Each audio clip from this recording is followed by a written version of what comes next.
Have you ever really stopped to think about what's inside a school textbook? I mean, beyond the facts and figures. It turns out there's a whole story in there, kind of like a blueprint for how a society sees itself and how it wants its next generation to see the world. So, let's take a closer look. Because that's the real question at the heart of it all, isn't it? It's probably one of the most fundamental things any culture has to do. It's all about identity, values, and just figuring out your place in the world. And believe it or not, a textbook is one of the main tools for getting that job done. So for this, we're going to deconstruct this exact book right here. It's a 7th grade Tamil textbook from Tamil Nadu in India.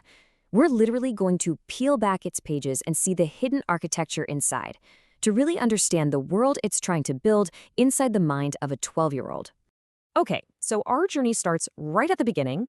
I'm talking about the preface.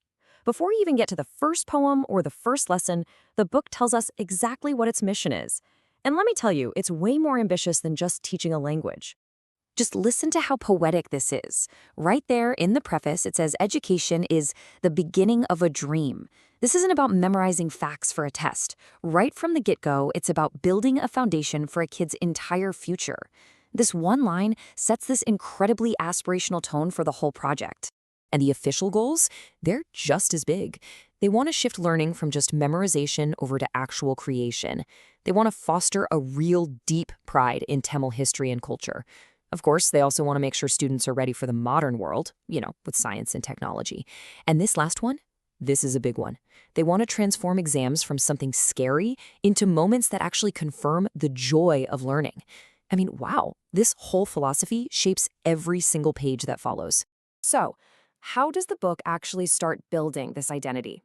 Well, it does it in these really careful, deliberate layers. It starts super broad and then zooms in. Honestly, it's a masterclass in how to frame culture and civic duty. The very first page right after the preface, it's not a listen, it's the Indian national anthem. And that immediately sets up the first layer of identity. You are an Indian. Before anything else, it grounds the student in that big national framework. Then you turn the page, and what do you see? The Tamil Thai Vazthu, the state anthem that praises the Tamil language. And just like that, you have this second layer, a more specific one.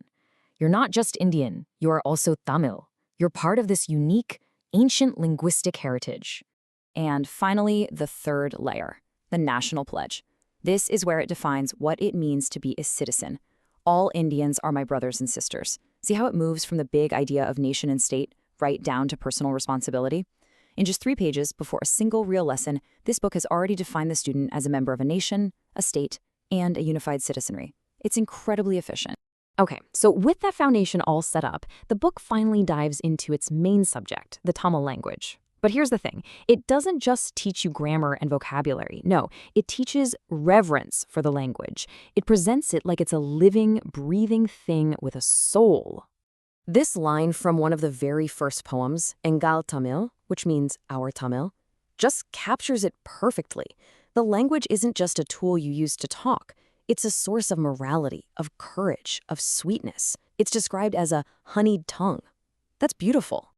Another poem just keeps building on this idea of abundance, of having so much to be proud of. It basically tells the students that the wonders of their culture are not one, not two, but many. It talks about the natural riches of the land, this huge library of ancient literature, and the incredible history of its generous leaders.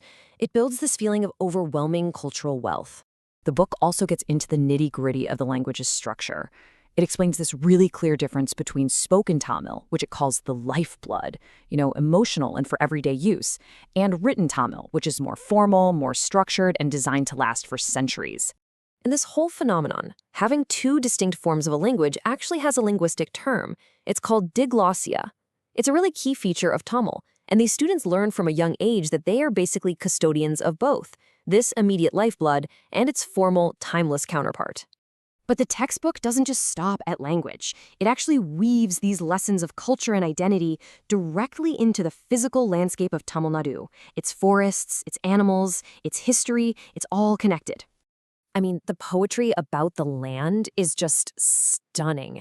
There's this one line that compares blooming flowers in the forest to the thousands of lamps people light during the Karthigai festival. That creates such a powerful connection. It frames nature not just as an ecosystem, but as a place of almost sacred beauty. and history is rooted in this same land. The book tells these incredible stories of ancient patrons known for their almost unbelievable generosity. You have Pari, who gave his own chariot to a struggling jasmine vine so it would have something to climb on.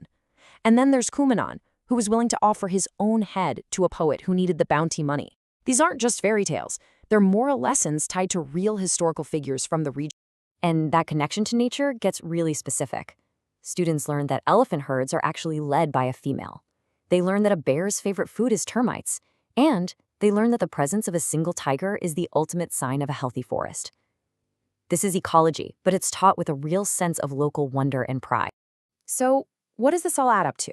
When you put all these pieces together, the anthems, the poetry, the history, the ecology, you start to see a very clear blueprint emerging. A blueprint for a very specific kind of person, a very specific kind of citizen. This is the world that the textbook is building.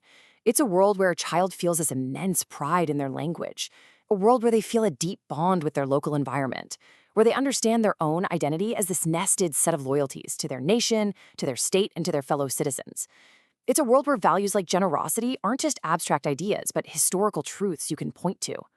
So in the end, this book is doing so much more than just teaching a kid how to read and write. It is an act of world building. It is consciously, deliberately constructing an entire universe of meaning, identity, and values for the next generation. And that kind of leaves us with one final thought. We've all been through this process, right? We all had books that were trying to shape us, to build a world inside our own minds. So the question is, what world did your textbooks build for you?